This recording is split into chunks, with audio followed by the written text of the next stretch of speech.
rare disease, and certainly he's a good friend of me and my wife, and I think he's a good friend of all of Houston County citizens. Done a tremendous amount of work on behalf of citizens all across Southeast Alabama. So we are going to do this proclamation if there is no objection. No. And item number 3 is a proclamation for Small Business Week. Jessica Steltenpole will be here. She's the Vice President of Investor Relations, Dothan Area Chamber of Commerce. Any objections to adding that proclamation to the agenda for Tuesday? No objection. No. Item number 5 will be a presentation. We announced this at the last meeting. So on Tuesday, Andy Goslin, the architect that we have hired to oversee the new design for the Farm Center, will be here on Tuesday to give us and give the public, do the public reveal for the newly designed Farm Center. So any objection to adding that presentation to the agenda? No objection. Good. All right, moving on to the regular agenda, we have a request to approve software hosting contract with Smart Fusion and authorize chairman to execute all documents pertaining to this agreement. Mr. Peter Cover. Thank you, Mr. Chairman. As you gentlemen may recall, this was an item that was added to the budget for this current fiscal year. This is to move us away from our legacy cobbled, patched, handicapped, crippled accounting software that we currently are using, and we're going to move over to one, with your permission, to one that is being utilized by 42 of the 67 counties in Alabama. So this entity has quite a lot of experience with both county government and with government in general in its reporting requirements. Although this was approved in the budget, because this is going to be a hosted software, there are going to be licenses that are going to be an annual cost to this county if this agreement is agreed to. And I wanted to make sure that the commissioners were aware that those licenses are going to be about $30,000 a year. The total amount of this purchase is a little bit more than was originally in the budget. There won't be more than what was in the budget that will be expended in this year, but overall it will be more than what was originally budgeted for. And that's primarily because as we started to dig into the user groups, we realized that we needed to increase the number of heavy users or significant users, which has a higher cost for the license. And also we felt that it was necessary to add a module on employee self-service. Right now, our personnel department spends a good amount of time responding to requests from employees for historical financial payroll information, if they're going out to get a loan or just for their needs and purposes. This will allow the employee to access that information themselves through the system, and so that it'll relieve some of the work and burden off of our HR department. Any questions about this agreement? I've got a question. In this program, is there a way to put it where it's online instead of issuing out paper stubs every 2 weeks, that each employee can log in and retrieve that still?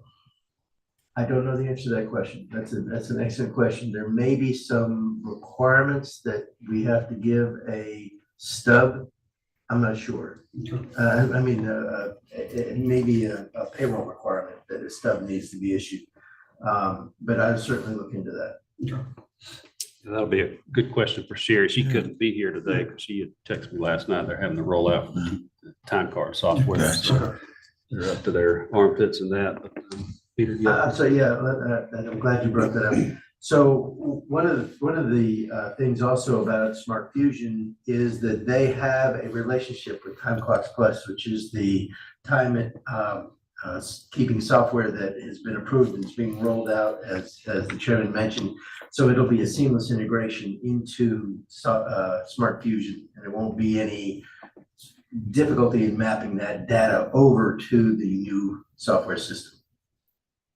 Peter, what's the difference financially as far as the old software was concerned and us moving forward to Smart Fusion? And I know you talk about additional cost of $30,000 a year for the licensing. That's correct. What is the offset on that? We don't have licenses in our current software. From what I understand, we are going to be able to save on RVI, which is a capture software that we're using to scan in the supporting documents for expenditures that we incur. That'll be about $6,000 we'll be able to save. But the true savings, the way I see it, the true savings will be, we won't be deploying our IT resources to patch and fix and try to repair this crumbling Gotcha. end-of-life software that we have right now. Okay. Yeah, that's a good question. We've a homebrewed software. We've really not been paying anything for it in terms of a direct cost that we Right. can attribute to a license or anything. But I can tell you, we have been paying for it in other ways. It's a tremendous technical debt. We've had some software issues with the time card system, which is why we're going to Time Clock Plus. Time Clocks Plus. And we paid a consultant to come in. I can't remember how much. It was several $1,000s, and the issue never really was fixed. The software developed years and years ago, I guess in the 80s or 90s, and it's been around a while. And so the technical debt has continued to build up. So I think we'll have, I know personnel will be much happier once we make this transition. They'll have much fewer problems. I think IT will have a lot fewer problems, and they'll dedicate a lot less time to basically keeping an old system running. Sure. And because this is a hosted software, Right. it won't be resident in our server room here. It'll be cloud, as they say. So that will relieve some of the needs that we have for either current servers or expanded servers and keeping up with all that. Gotcha. And the chief administrative officer did look at other options, and I guess we looked at one that you kind of compare to a Rolls Royce. Yeah. This is more of a work truck. I mean, it's going to get the job done. It's got everything we need, but I don't think we're overpaying for things bells and whistles that we don't need. And you've been researching this for several months, so I think he's exhausted every possible TV we wall. can do. Any other questions or comments? All right, any objection to placing this item on the agenda for Tuesday? No objection. Okay. Item number 2 is a request to award bid for Houston County Farm Center roof project. Tommy Dixon, why don't you come up and give us an update? And Andy, you may have some comments as well if you want to come forward. I know we're going to do the big reveal on Tuesday, but kind of tell us what we've got. Some good news. Bad news is we have to kind of do this project, I guess, a little bit backwards. We got to do the roof before we do everything else, but give us the lowdown on it. Just press that button so that, yep.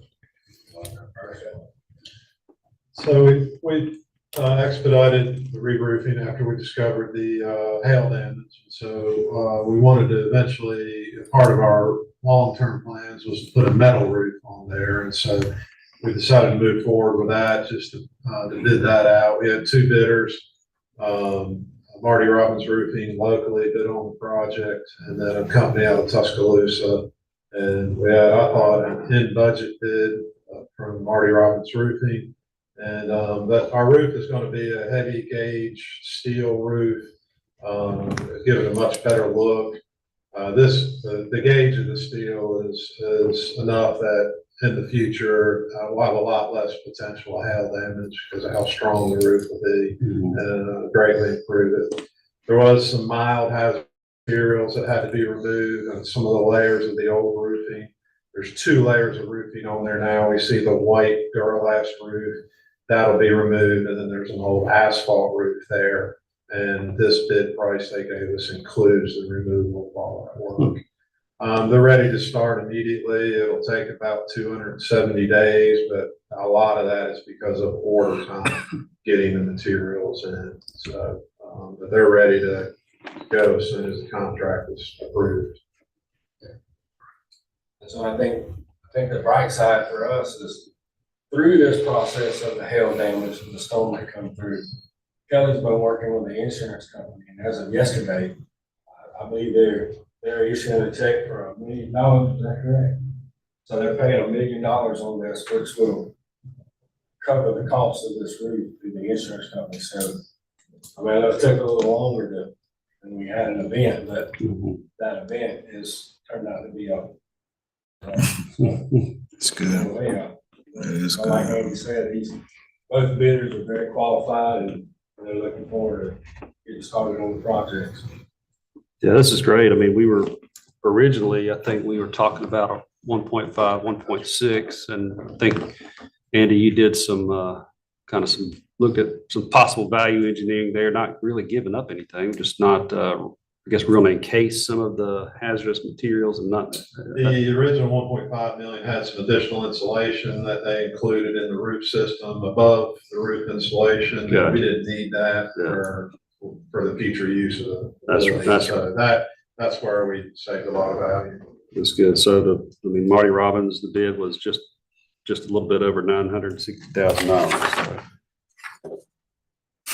That's good. Remarkable. Yeah, it's a big The insurance company is probably just gonna pay for replacement, so. Mhm. And this is a much better roof than what you would have got. Yeah, and it'll last virtually forever. And plus, Monroe Roofing does an outstanding job, and they're gonna take a lot of pride in a hometown building. They Absolutely. wanted to know that they were the last ones to put the roof on it back in the 90s. So. Wow. They've been around. Okay. Any questions? I've got one question. I got I know one we too. discussed, on replacing the roof, that it was gonna be a standing seam metal roof that will last for many, many more years to come. Is that what we are still in line on putting on there? That's correct. So it'd be a standing seam, metal roof is galvanized, it'll be silver color, and it's also got a coating on it. It's guaranteed for 30 to 40 years, but even when that's gone, it won't change appearance, and you still got a galvanized metal. And so I would expect 60 to 70 years out of this roof. Be somebody else's problem by that. Absolutely.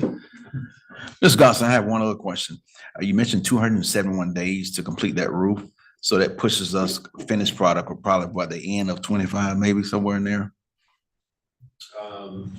Then at 24, or I'd say spring next year, if we get moving, that's 9 months. Gotcha. Can we start the other renovations concurrent with the roof? Sure. Gotcha. That sounds good. Good.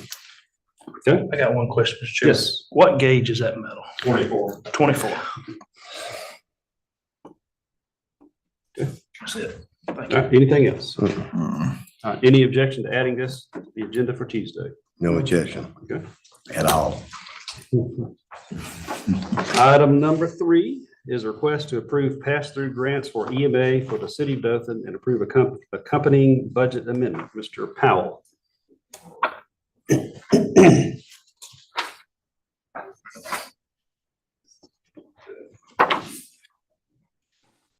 So what these are is called FIL and an EOD grant. FIL meaning fire and EOD meaning police. So these are grants that my grant manager, Jamie, writes, does a lot of work on. Once they're approved, we let the agency know, yes, your grants are approved, it's reimbursable. So we're pretty much holding that spot whenever they spend the money that the grants are coming, the money's coming from the state to the county. We're holding that spot and then sending it on to the city of Dothan. So it's just that placeholder for that grant to be in the budget.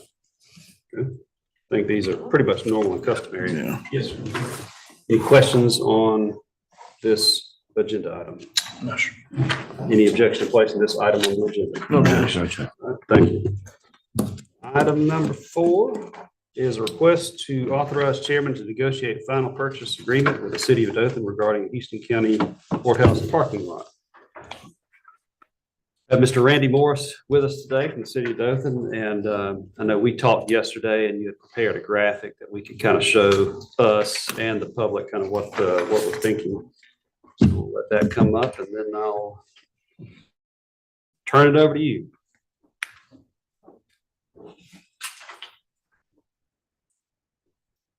Been working on this a while. Yes, sir. Thank y'all for putting this on the, like Chairman said, we've been working on this a while. We have previously approved the MOU between the county and the city. One of the major parts of that MOU was for us to be able to amount of parking that we currently have in the parking lot across from the courthouse, as well as an additional 30 parking spaces. Right now, y'all have 81 spaces across from the courthouse. And if you look up in the northeast section there, where probation and parole is, the old Duncan Eagle sales office. The city owns the Duncan Eagle sales office and the parking lot just to the north of it. And with those two lots right there, that equals the same amount of parking that you currently have across the street from the courthouse with some additional ADA parking as well. And then the additional 30, those will be taken up in the space right there adjacent to the proposed city hall. Yes, right there. Along with that, we also have the parking lot behind the federal courthouse. There's 36, 38 spaces there. And continually trying to purchase other properties that's adjacent to our site. And that's going to be our game plan moving forward. We're still in discussions with several property owners, and we hope to be able to bring those to fruition. So thank you, Randy. So what we have discussed in a final agreement is essentially what we mentioned also in the MOU is that within the footprint of that highlighted area, the city of Dothan is going to essentially perpetually be required to provide, what would you say, 87 plus 30? 81 plus. 81 plus 30 public parking spaces. Those are unencumbered by meters, unencumbered by designated parking spots for city officials or whoever in the future. But they have to be provided within that footprint. So that doesn't mean that the city couldn't, for instance, at the corner of Troy and Oak Street, they couldn't redevelop that parking lot into something one day, as long as within that footprint, the adequate number of parking spaces are required. So let's just hypothetically speaking, say that the Fowler, the legal building to the north of was acquired at some point in the future. The city wanted to build a parking deck there, and they could satisfy that requirement with just a parking deck, then they could redevelop everything else. So, but within that footprint, what I'm proposing that we agree to the city is that as long as it's within that footprint, as long as they can meet those number of parking spots, then they will satisfy the requirements of the deal. Now, I had press, and this is you if you want to come up. I think in talking to some of the commissioners, they want to kind of codify that or put that in the resolution so that I am not allowed to make any other deal other than it's the adequate number of parking spaces within those areas. So I guess I'm going to need you to figure out how to word that and make that legal, so to speak. So if you can do that and reword this item for Monday, subject to questions and comments of the commission, of course, but that's what I would like to propose, is that we reword that. But anyway, I'll turn it over to the commission. We've been working on this a while. I'm sure y'all have questions. I'm sure y'all have thoughts and opinions. So I will turn it over to y'all, whoever wants to go first. I have a question, Mr. Chairman. The parking lot behind the federal post office, I understood that was going to be restriped. Okay. Restriping it will gain us another 8 to 10 spaces in there, as well as we're going to build stairs from that parking lot up to the parking lot where probation and parole is now, so that you can access that way instead of having to go around the block. Okay, I have one more question, Mr. Chairman. Are we going to gain any more handicap spots for our citizens? Yes, currently you have none. And forgive me, but I want to say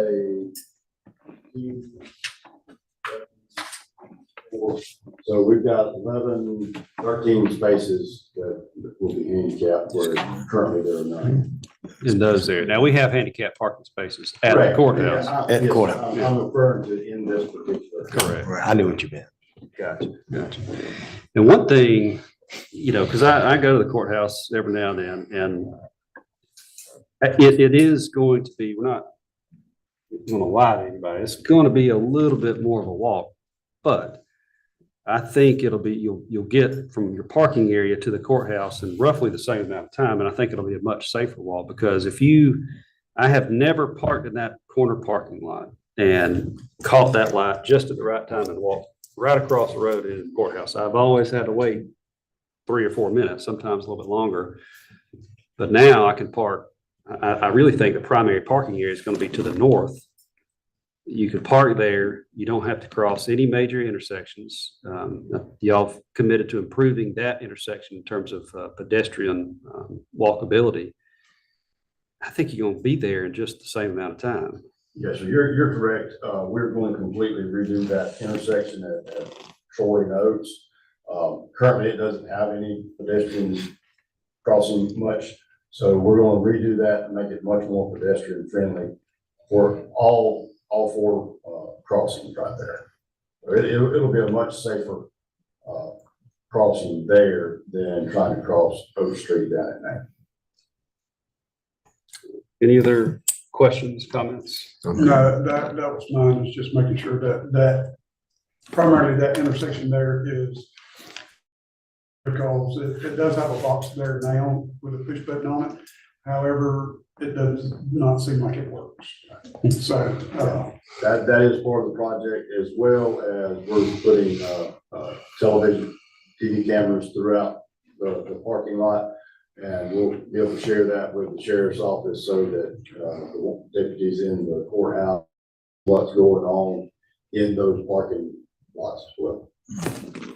Good, good. Yeah, that was a concern I know that Commissioner Herring had voiced to I me was several just fixing to times. talk about that. That's that question. Absolutely. He hit it right on the head. So, yeah, that's just the main thing I was concerned about, not necessarily safety of walking across the road. It's just that we have some domestics that happen across that way, and the deputies be able to see out the front door of that courthouse is a big benefit to stopping it before it escalates. We've actually had a shooting in the past, I think, 3 or 4 months ago, you know, that we worked, but there was something, but we was able to react very quickly to that. And that's just a concern of mine, is making sure that as long as the county, the sheriff's office has access to those cameras to be able to download those things as well, because we need those. If a crime occurs, we need that very quickly, you know, to have that as evidence. So, you know, as long as it's really secure on, I'm good with it. So, That's our goal.